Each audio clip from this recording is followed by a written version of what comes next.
Thanks so much, Tom, and everyone else involved in what looks like a really amazing conference.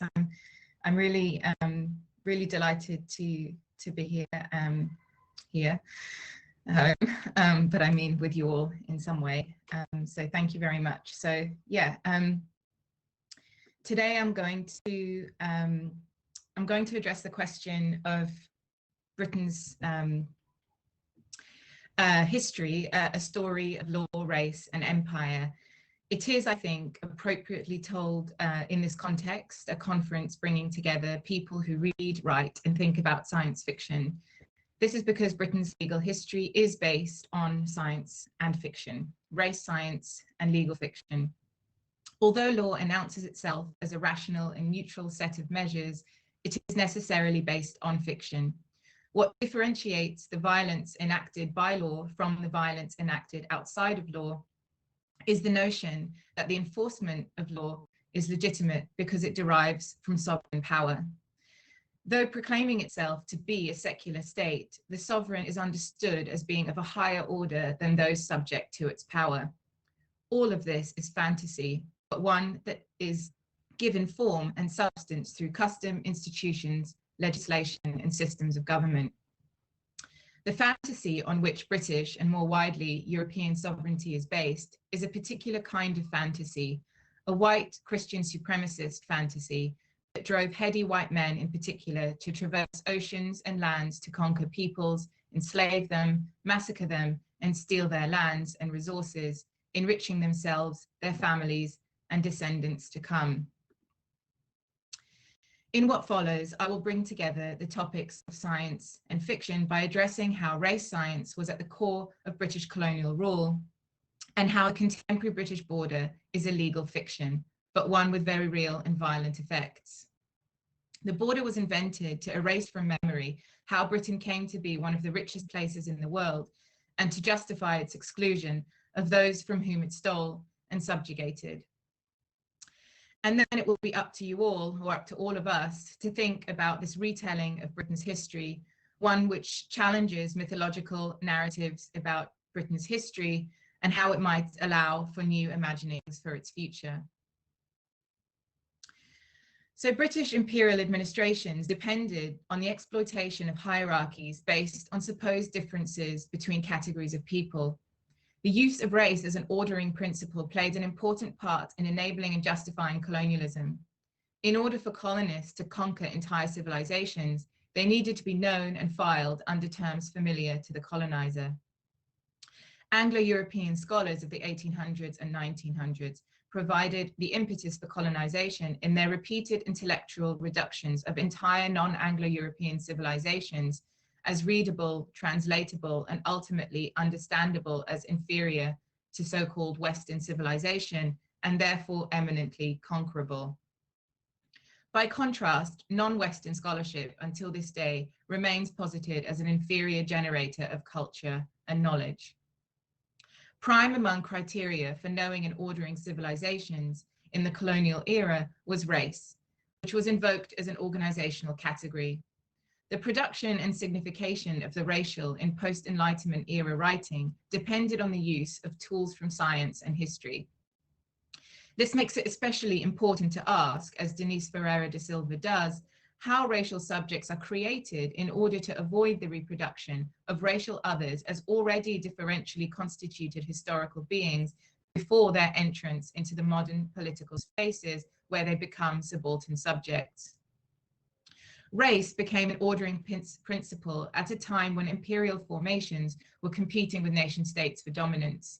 There was a fixation in the Enlightenment period with categorization and classification of establishing what is inside and what is outside. On the question of who constitutes humanity, this could only be ascertained by determining what lies outside of the human. To this end, in the context of European colonialism, the understandings of humanity were based on a distinction between white Europeans and non-Europeans. The justification of European colonization on the basis of white supremacy was not thus predetermined, but the result of theorizations of fixed racial difference, along with the honing of Enlightenment methodologies of categorization and differentiation. The violence of colonialism is, needless to say, not purely semantic.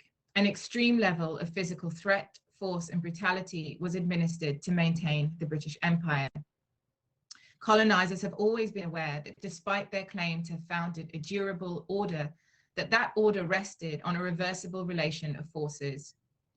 The possibility for the reversal of colonialism through the actions of resistance movements required extreme violence and its constant threat against subjugated populations. At the same time, dismissals and brutal crackdowns of struggles for self-determination in the colonies necessitated justifications that rested on constructions of difference and their accentuation in official discourse. The tendency in Enlightenment thought to categorize nature and man into types, the exaggeration of what were assumed to be general features, the reduction of innumerable objects to orderable and describable types, was applied with devastating consequences in a colonial context to people.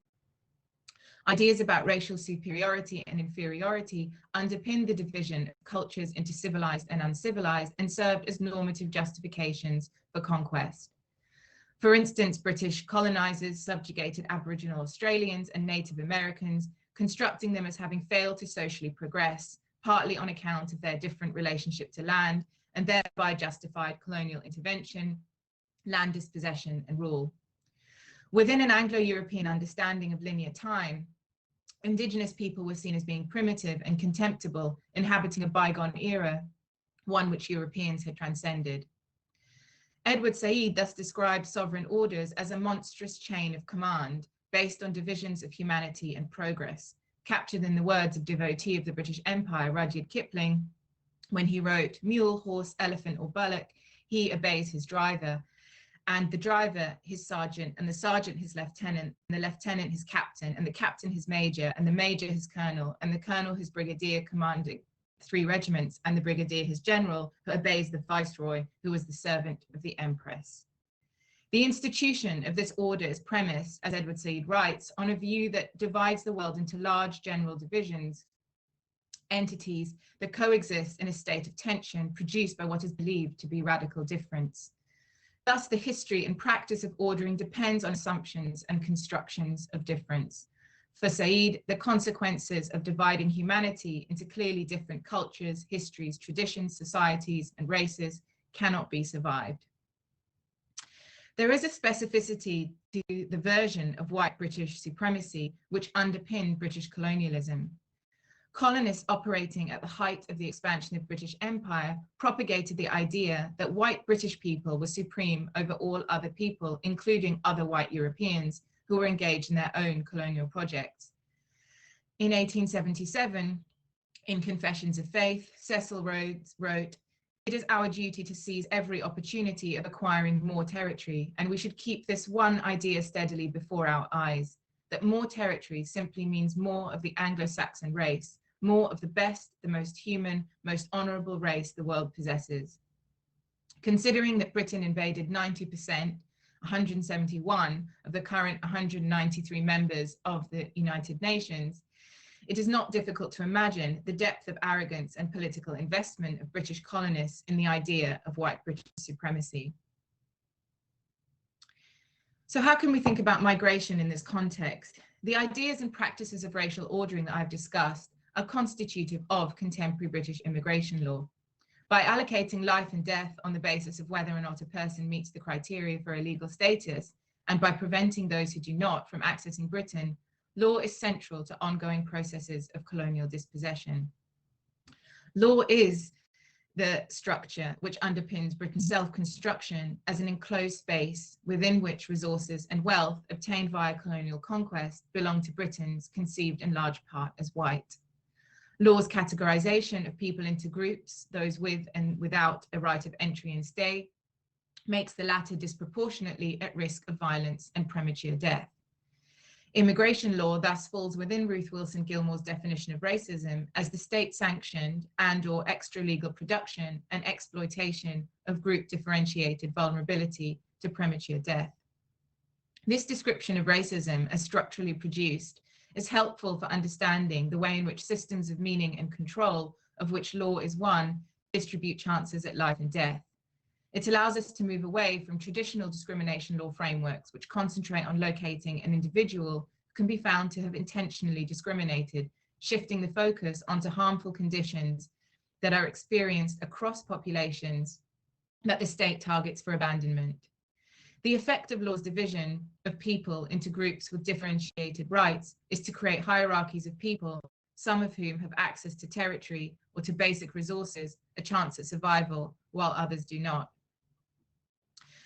The particular population immigration law targets for abandonment is the racialized poor, the vast majority of whom have personal, ancestral, or geographical histories of colonization. For racialized people, the border is neither easily navigable, nor is it temporally and spatially limited. Whiteness as embodied racial power is apparent in the ease with which white people cross borders and move through white hegemonic spaces. White people tend not to be subject to stringent visa requirements and racial profiling, whereas the vast majority of racialized people are unable to purchase tickets for travel or to board planes due to visa rules and carrier sanctions, and are disproportionately stopped and searched at airports. This encounter with the border is a racializing process, as a result of which people are made disproportionately vulnerable to harm. People who do not have a right of entry to Britain are forced to undertake treacherous, often fatal journeys. The absence of a right of stay can mean homelessness, lack of access to healthcare, confinement to a camp or detention center, and deportation. People in these conditions are at risk of being subjugated to physical and mental violence and death. As the hostile environment policy demonstrates, racialized people also experience internal borders which are invisible and permeable for most white people. Borders follow people and surround them as they try to access work, welfare, benefits, health, other kinds of labor protection, education, civil associations, and justice. Sarah Keenan has shown how borders' attachment to racialized people means that they take with them the space of the border. In her work on race and time, Keenan describes race as a temporal category to be understood in terms of how long racialized subjects are able to survive in the world. The lives and futures of those without a right of entry and stay are made precarious and contingent. People without a legal status come to occupy, to borrow from Edward Said again, a time that is over. A spatial and temporal understanding of British immigration law enables us to see how it works to place land, resources, healthcare, security, opportunities, all of which can be understood as modern day manifestations of stolen colonial possessions, out of reach of the vast majority of those with ancestral or geographical histories of colonization. Sara Ahmed writes, what is reachable is determined precisely by orientations we have already taken. A world that was made white through colonialism is home only for bodies that can inhabit whiteness. Bodies, Ahmed writes, remember histories of colonialism, even when we forget them. Histories of colonialism thus surface on the body. The result is that race becomes a social as well as a bodily given. Colonialism has meant that the vast majority of racialized people have inherited the impossibility of extending the body's reach. They must risk their lives for what the beneficiaries of colonialism take for granted, carrying with them the deadly weight of colonial history, a burden they have inherited. Whilst categorization is important for the creation of meaning, it is the alignment of systems of categorization and the assertion of power that makes racial subjugation possible. It is therefore helpful to understand race, in Alana Lenton's words, as a series of logics and structures that mutually inform and constitute the other. Understanding migration law as a racial regime of power, as part of a colonial edifice, allows us to see the danger of accepting legal categories as givens. While legal categories may be articulated in terms that are race neutral, their effect is to enable the colonial state to administer racial violence. Legal categories such as refugee and citizen legitimize the incarceration, marginalization, expulsion, and death of those who are deemed not to fulfill the criteria required for the granting of these statuses. The widespread acceptance of legal categories of people moving as defined in international and domestic law thus normalizes the racial violence in which the legal system is implicated. So the assumption that legal categories are neutral and fair operates to mask the violence they produce and sustain. So some unmasking is needed. That is the telling of a more honest history of law and its relationship to colonial violence, one that can help us to challenge the fiction that Britain is a legitimately bordered and sovereign nation state. Britain would not be the wealthy, plentiful place that it is without its colonial history. Colonialism and slavery were key to its industrialization and the growth of its capitalist economy. In 1833, Britain abolished slavery only to raise the equivalent of £17 billion in compensation to be paid to British slave owners for the loss of their property.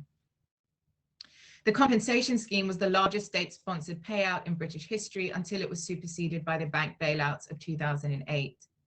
The funds paid out built and infused Britain's commercial, cultural, imperial, and political institutions. Wealth derived from British slave ownership has by no means been evenly distributed in Britain. It has helped to enrich and sustain elite institutions, individuals, and families, and has sown inequality deep into the fabric of British society, helping to make it the most unequal place in Europe. Yet Britain's healthcare system, welfare state, transportation infrastructure, cultural and educational institutions, battered and unequally accessible as they are in the wake of privatization and austerity policies, are nevertheless colonially derived, along with the private wealth amassed over the course of the British Empire and retained after its defeat via systems of inheritance. To understand how Britain came to be understood, not as what it is, the spoils of empire, but as a legitimately bordered sovereign nation state, we need to time travel back to the 1960s, 70s, and 80s, which are particularly important decades in the story of immigration law and the making of modern Britain. As colonial populations fought the British from their territories, British lawmakers fast abandoned the myth of imperial unity and equality and moved to introduce controls targeted at racialized colonial subjects and Commonwealth citizens. This legislation culminated in the 1981 British Nationality Act, which raised for the first time the spectre of a post-imperial, territorially defined and circumscribed Britain. It severed a notionally white, geographically distinct Britain from the remainder of its colonies and Commonwealth. Through the concept of patriality, again, another fiction, another invention, the 1971 Immigration Act had made whiteness intrinsic to British identity.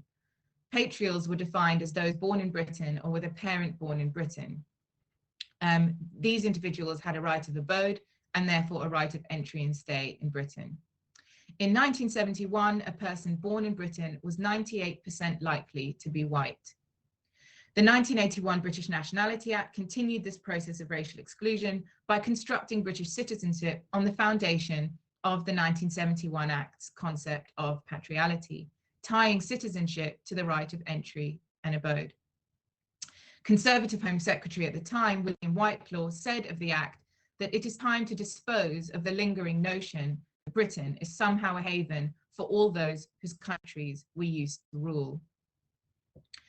The move was both materially and symbolically significant. A territorially distinct Britain and a concept of citizenship that made Britishness commensurate with whiteness made it clear that Britain, the landmass, and everything within it belongs to Britons conceived intrinsically as white. The 1981 Act did not therefore signify an end to British colonialism, but was itself a colonial maneuver. It was an act of appropriation, a final seizure of the wealth and infrastructure secured through centuries of colonial conquest. Understanding Britain as a contemporary colonial space in this way serves to partially collapse the distinction between settler and non-settler colonial contexts. While it is now an accepted argument in critical scholarship that settler colonialism is ongoing and structural, the same critique has not been applied to non-settler forms of colonialism, which are considered to have ended. Yet the border drawn around the spoils of British colonial conquest via immigration and nationality law amounts to an unredressed act of colonial theft. Due to mainstream understandings of property as being fixed and immovable in space and time, theft via the passing of immigration controls can be difficult to conceptualize. Along with the resources and labor stolen in the course of colonialism, the social and cultural networks and relationships that were annihilated or radically reformulated as a result of colonial conquest were also material losses. Colonial dispossession not only determined the contemporary distribution of material wealth, but it also radically altered subjectivity in the sense of what people desire, consider themselves as entitled to, and understand themselves to be. Theft of intangibles such as economic growth and prospects, opportunities, life chances, psyches, dreams, and futures occur in all colonial contexts, settler or otherwise. The effect of the 1981 Act, along with changes to immigration law, was to put the wealth of Britain gained via colonial conquest out of reach for the vast majority of people racialized through colonial processes, most of whom with geographical or ancestral histories of British colonialism.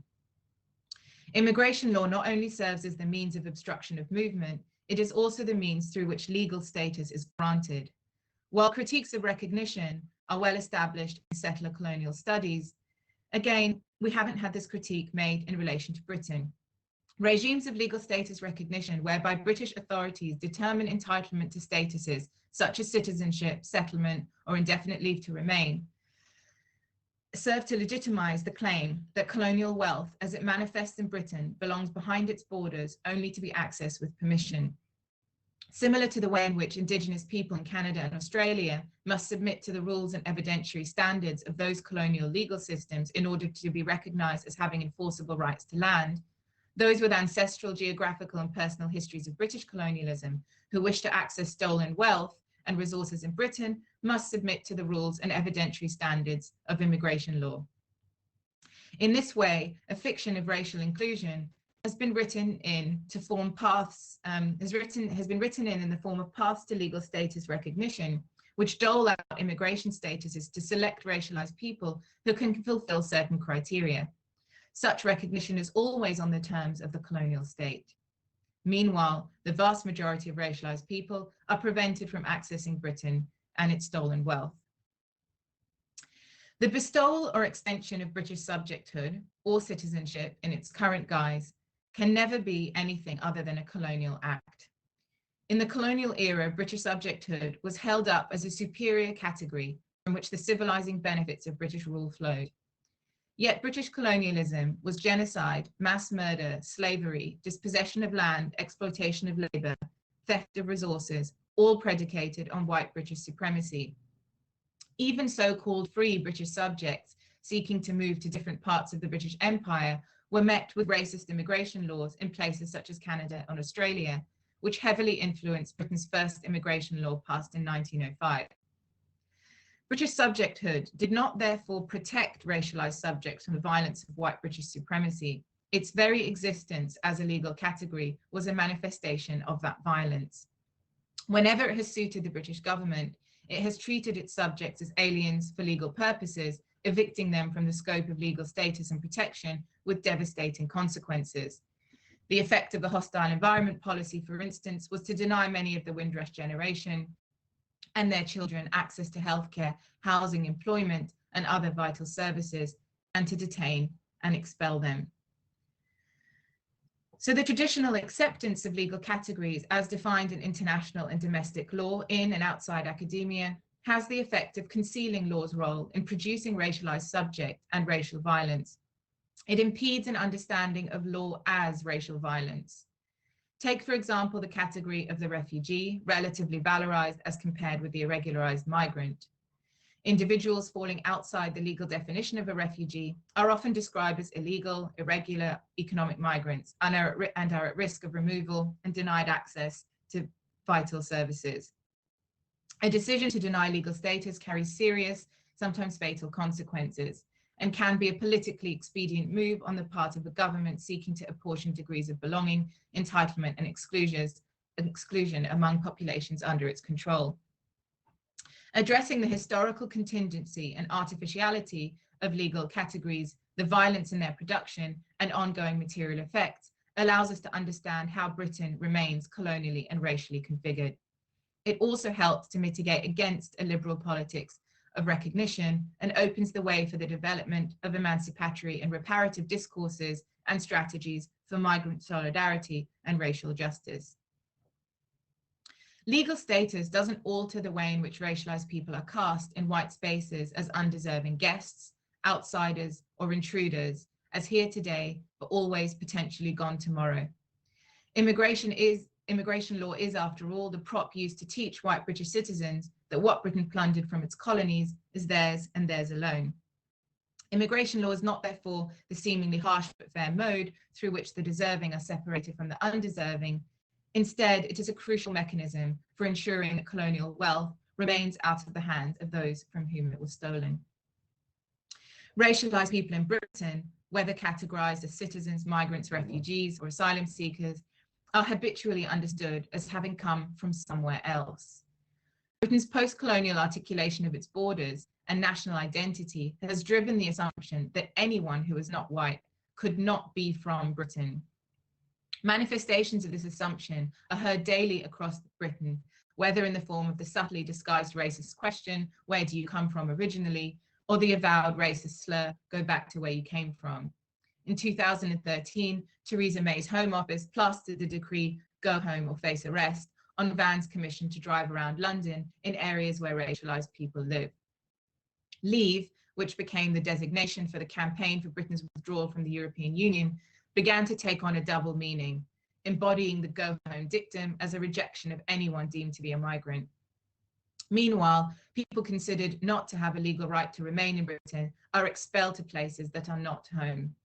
The legal system thus enacts the go home decree, the deportation flights carried forward by the justification that people without legal status do not belong in Britain. While racism drives these utterances and enactments, they are also propelled by something else, the idea that Britain is somewhere and not everywhere. Post-colonial critique offers the possibility for a counter-pedagogy to that of law. Immigration law's lesson is one of differentiation in human worth and the crystallization of racial hierarchies through legal categorization. For the colonial British state to function, it has always depended on Britons, 87% of whom are white, to imbibe a sense of entitlement and superiority over racialized people. Immigration, refugee, and citizenship law regimes, in their legitimization of differentiated access to resources according to immigration status, convey the lesson that the British national project is one of white ownership of colonial spoils, a project which is under constant threat from people who do not belong in Britain. A post-colonial critique of immigration law, which understands it as ongoing colonial violence, disrupts law's pedagogical role, forcing an analysis of contemporary movement that accounts for colonial histories and legacies. As Stuart Hall argued, the post-colonial marks a critical interruption of Eurocentric narratives of global histories. For Doreen Massey, post-colonial retellings of history serve to rework modernity away from being the unfolding internal story of Europe alone. Revisiting the story of modernity from a post-colonial perspective allows for the exposure of modernity's preconditions in and effects of violence, racism, and oppression. It enables a shift away from the imagination of space as a continuous surface that the colonizer, as the only active agent, crosses to find the to be colonized simply there. So what might be some of the contents of a counter-pedagogy to that of law? So-called host states like Britain should be understood as colonial spaces and a regularized movement as anti-colonial resistance. By calling for a reconceptualization of irregularized migration as anti-colonial resistance, I'm not arguing for a reformist strategy which would rely on the impossible, nation states or international organizations introducing measures which might facilitate a more redistributive migration regime. Although limited redistribution does occur as a result of immigration, for instance, via the practice of sending remittances and the physical redirection of resources towards migrants present in Britain, the facilitation of migration in and of itself does little to contest the broader and ongoing colonial structures of law. Remittances, for instance, do little in the way of building the autonomy or infrastructure of former colonies, nor am I proposing irregularized migration as a practical strategy for resisting colonial violence in the form of immigration and border controls. This is, of course, not to deny that irregularized migration is an embodiment of a practice of resistance in contesting the border and forcing a redistributive element into the relationship between Britain and its former colonies, an element otherwise refused formal acknowledgement. Indeed, it is precisely the irregularity, the illegality of the relationship that gives irregularized migration its radical, anti-colonial, reparative, and redistributive dimension. In being illegal, it amounts to a forcible return of something that was stolen in a context in which the laws being breached, immigration and border controls, are designed specifically to obstruct such an outcome. Nevertheless, irregularized people are made vulnerable to extreme conditions of racial terror, both in their journeys and attempts to cross borders, as well as in their efforts to navigate legal status, recognition processes, and hostile environments pre and post-arrival. So the reconceptualization I offer of irregularized migration as anti-colonial resistance is intended as an insistence on a recognition that the mainstream and accepted story of Britain's making is fiction.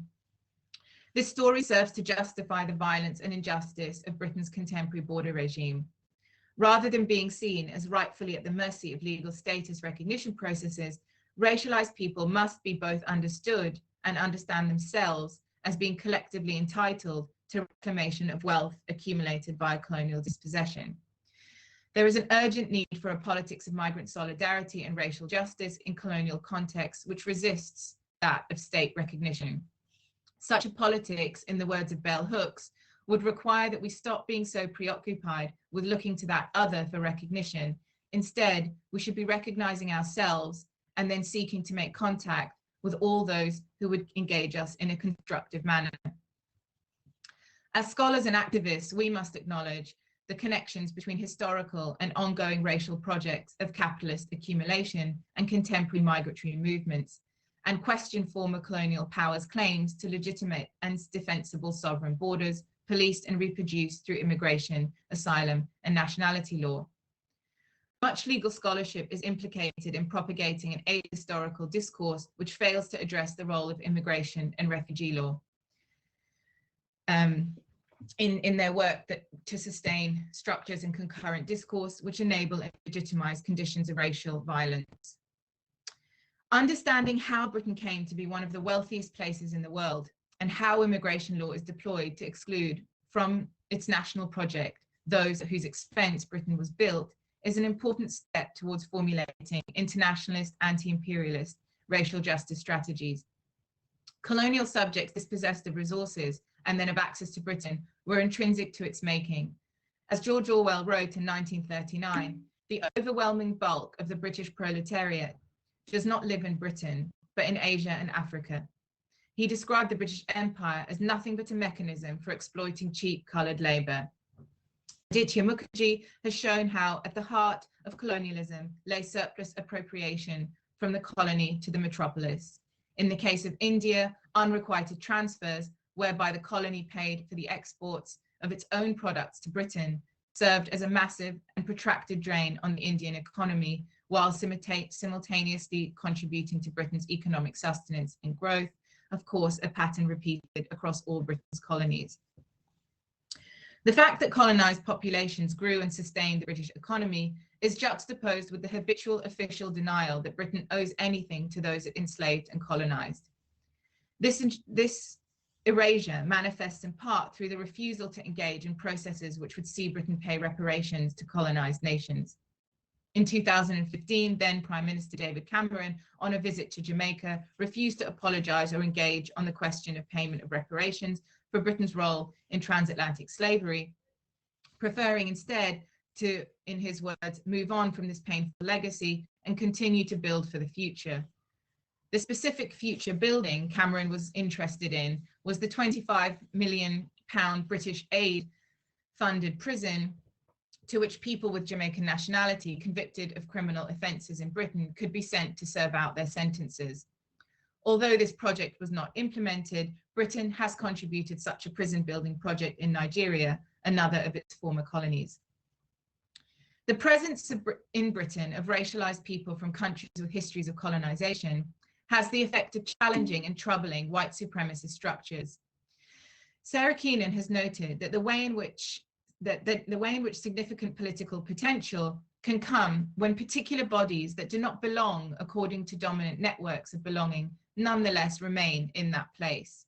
This troubling occurs in part through the taking up of physical space, but also in serving as a defiant reminder of Britain's colonial history and the origins of its wealth. The arrival of the historically dispossessed in what was the heart of the British Empire has the effect of troubling racialized depictions of colonized populations as backward and uncivilized. Migration thus poses a challenge to colonial assertions of the stunted development and progress of colonized places and their populations, assertions which served as justifications for colonial rule. Colonialism meant that different places were interpreted as being at different stages in a single temporal development. As Doreen Massey wrote, in this schema, Europe is constructed as advanced, while other parts of the world are presented in some way behind, and yet others are backward.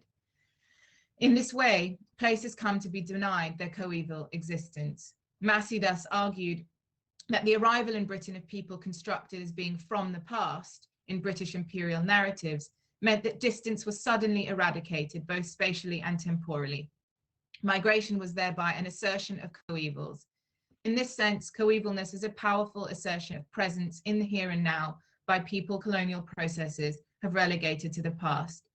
Coevalness, as expressed through immigration of racialized people to Britain, is thus an imaginative space of engagement. It speaks of an attitude. It is a political act.